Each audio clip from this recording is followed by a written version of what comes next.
Hello everyone and welcome back to another video. Today we will be discussing how to delete resume from LinkedIn. So without any further ado, let's just hop on to our tutorial.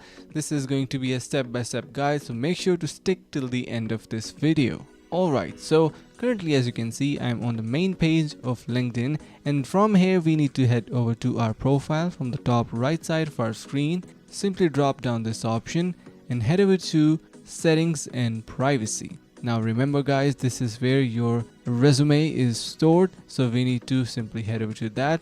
From the left side of your screen we have this data privacy. Head over to that. Just wait for a couple of seconds until it loads. Now we need to scroll a little bit down until we can see this job seeking preferences. The very first option says job application settings.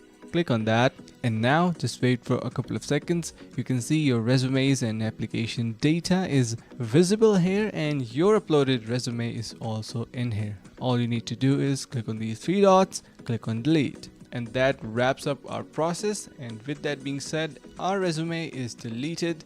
That was it for this video guys. I hope you learned something new because it's a little bit tricky, but yeah. So I hope you enjoyed. Make sure to share with your friends. Thank you so much for watching and see you in the next videos.